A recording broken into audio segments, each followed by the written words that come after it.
இன்றே டவுன்லோட் செய்து உங்கள் ஃபேவரட் ஷோக்களை என்ஜாய் பண்ணுங்க. அண்ணி, சம்திங் ராங். இவரோட மொழியே சரியில்லை. என்னன்னு விசாரிங்க. எதையாச்சும் சொல்லி சமாளிக்கணும், இல்லன்னா சிக்கிப்போ. வாயை திறந்து சொல்லுங்க அண்ணன். சிவாவுக்கு நாங்க கோயிலுக்கு வந்தது தெரிஞ்சு போச்சு. ஏன் சாமியார் விஷயம் போட்டு வந்தேன்னு கேட்டு சிவா என்ன அடிச்சா.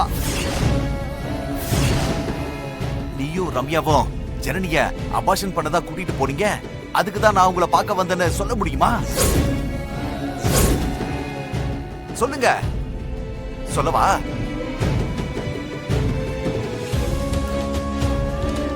அப்பா சமாளிச்சாச்சு. இங்க பாருங்க, அவங்க என்ன வேணாலும் பண்ணிட்டோம், எனக்கு அதை பத்தி கவலை கிடையாது. நீங்க அவங்க என்ன அடிச்சு கொண்டாலும் சரி, என் வாயில இருந்து ஒரு வார்த்தை கூட வாங்க முடியாது. உங்க ரெண்டு பேரையும் காட்டி கொடுக்கவே மாட்டேன். சத்தியமா. இங்க பாருங்க, தேவையில்லாம சிவா என்ன அடிச்சதை பத்தி பேசி நீங்க ரெண்டு பேரும் மாட்டிக்காதீங்க. யாரும் இத பத்தி பேசிடாதீங்க, அமைதியா இருக்கணும். அதுதான் நம்ம எல்லாருக்கும் நல்லது, சரியா?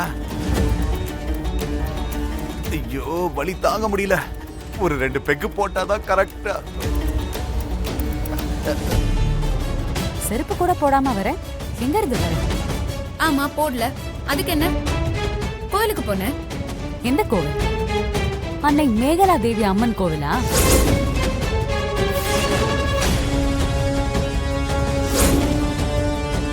அது சாமி பேரு தெரியாது. நான் கோயிலுக்கு போனேன், சாமி கும்பிட்டுட்டு வந்து பார்த்தா செருப்ப காணோம். ஏதோ ஒரு பிச்சைக்காரி திருடிட்டு போயிட்டான்னு நினைக்கிறேன். அந்த பிச்சைக்காரியே நான் தான்.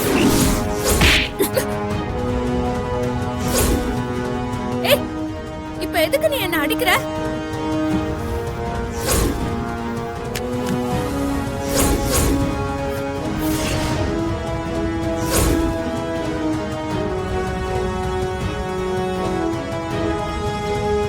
என்ன திமிரு உனக்கு? இந்த குடும்பத்துக்கே துரோகம் பண்ணணும்னு நினைக்கிறேன். நான் ஒன்னும் துரோகம் பண்ணல. அந்த மேகலை மோசமானவ. எது பண்ணாலும் இந்த குடும்பத்துக்கு தப்பா மட்டும் தான் பண்ணுவா. அவ வீட்ல உனக்கு என்ன டிஸ்கஷன்? இல்ல, போற வழியில நான் அவங்கள பார்த்தேன். திரும்ப திரும்ப பொய் சொல்லாத. சிவாவை பார்த்து ஏன் மறைஞ்ச? தப்பு பண்ணலனா நீ எதுக்காக மறையணும்? அது வந்து அம்பலம் குடும்பத்துக்கு நீ ஏதாவது துரோகம் பண்ணனா இல்ல பண்ண நினைச்சா கூட நான் பொறுத்துட்டு இருக்க மாட்டேன். நீ மேகலை வீட்டுக்குள்ள இருந்தது எனக்கு தெரியும். அங்கேயே சொல்லியிருந்தா சிவா என்ன பண்ணிருப்பாருன்னு யோசிச்சு பாரு.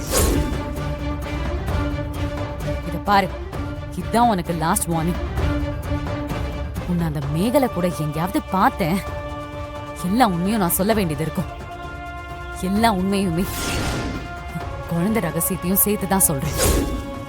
என்ன சொல்ற? சரி. என்ன சரி? தப்பு பண்ண மாட்டேன், மேகலைய பார்க்க மாட்டேன், அவ என்ன சொன்னாலும் கேட்க மாட்டேன்னு சொல்லு. சொல்லு. தப்பு பண்ண மாட்டேன், மேகலைய பார்க்க மாட்டேன், அவங்க என்ன சொன்னாலும் நான் கேட்க மாட்டேன். நம்பலாமா?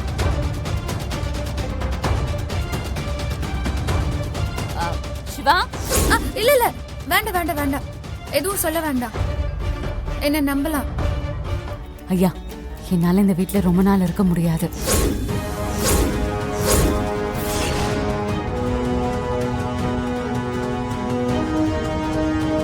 துளசி, என்ன பேசுற நீ?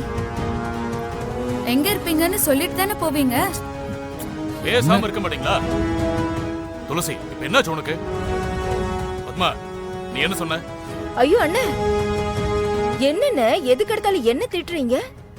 நான் ஒண்ணு சொல்லல. ஏய் துளசி, என்னன்னு சொல்லுடி. ஐயா, நான் போய்தான் ஆகணும். யதார்த்தம் அதானே. ஆனா நான் போறதுக்கு முன்னாடி இந்த வீட்டுக்கு சில நன்றி கடன்களை தீர்க்க வேண்டியது இருக்கு. அது என்னது நன்றி கடன்? துளசி, நாங்க தாமா உனக்கு நிறைய நன்றி கடன் பட்டிருக்கோம். உனக்கு இங்க எந்த கடனும் இல்லம்மா. ஆமா, அப்பா சொல்றது உண்மைதான். சிவா, எதை பத்தி சொல்றீங்க? துளசி, நீ இந்த குடும்பத்துக்கு கிடைச்சது பூர்வ ஜென்ம புண்ணியம். நீ ஏமா இப்படி எல்லாம் பேசுற? இல்லம்மா, நான் போறதுக்கு முன்னால 2 விஷயத்த கண்டிப்பா பண்ணணும். ஒண்ணு ரம்யாவோட கல்யாணம், இன்னொன்னு காவேரியோட கல்யாணம். ஏய், ஏன் பொண்ணு கல்யாணத்தை பத்தி பேசுறதுக்கு நீ யாரு? அன்னைக்கே தான் நான் உன்கிட்ட சொன்னல, ரம்யா கல்யாண விஷயத்துல நீ சம்பந்தப்படக்கூடாதுன்னு. சொன்னேனா இல்லையா? சரி, துளசி சம்பந்தப்பட வேண்டாம், நீ பார்த்து கல்யாணம் பண்ணி வைக்க வேண்டியது தானே? எத்தனை நாளைக்கு இப்படி வச்சிருக்க போற? ரம்யாக்கு வயசு வரை ஏறிட்டு போகுதுல்ல, அத பத்தி என்னைக்காவது பேசிருக்கியா? சொல்லு, என்னைக்காவது பேசிருக்கியா? இது பாரு, கோவப்பட்டா மட்டும் போதாது. நீ தானே அவளை பெத்த, உன் பொண்ணு தானே அவ. என்ன பண்ணி வச்சிருக்க? இன்னும் என்ன பண்ண போற? என்னங்க, நீங்க கோவப்படாதீங்க, நீங்க உட்காருங்க. இல்ல பத்மா, ரம்யா உன் பொண்ணு, அவளுக்குன்னு ஒரு வாழ்க்கை இருக்குல்ல. அண்ணி, அத பத்தி ஒண்ணும் நீங்க கவலைப்பட வேண்டாம். நீங்க எல்லாரும் கவலைப்பட்டதெல்லாம் போதும். அவ மனசுல ஆசைய வளர்த்துட்டு இப்ப ஏன் மேல பழிய போடுறீங்க? ஏன் அத்தை, இன்னும் எத்தனை நாளைக்கு இதையே சொல்லிட்டு இருக்க போறீங்க? சிவா, வேண்டாம், நீ பேசாத. உனக்கு தெரியாதாடா ரம்யா உன் மேல உயிரே வச்சிருக்கானு? சொல்லு, உனக்கு தெரியுமா தெரியாதா? மா, எதுக்குமா இப்ப அழுதுட்டு இருக்க? நீ சும்மா இருடி. சிவாக்கு தான் கல்யாணம் ஆயிடுச்சுல்ல, அப்புறம் எதுக்கு நீங்க அதையே டிஸ்கஸ் பண்ணிட்டு இருக்கீங்க? ஏய், நீ பேசாத, கொஞ்ச நேரம் அமைதியா இருக்கியா? என் பொண்ணுக்கு யார எப்போ எங்க கல்யாணம் பண்ணி வைக்கணும்னு எனக்கு தெரியும். நீங்க யாரும் சம்பந்தப்பட வேண்டாம், சரியா? என் பொண்ணு ஒன்னும் அனாதை இல்ல, அவளுக்கு நான் இருக்கேன். பாடி. ஏய் பத்மா, ஹலோ, சொல்லுங்க. சேது, நாளை காலையில வந்துரு, ஒரு பொண்ணை கடத்தணும். என்னது, பொண்ணை கடத்தணுமா?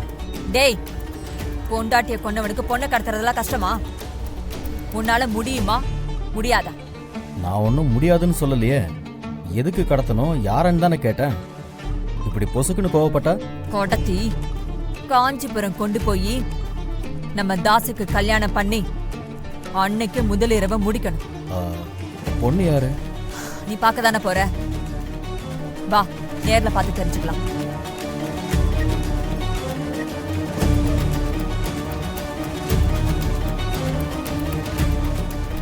தாசு, இந்த முறையும் நாம ஏமாந்து போக கூடாது.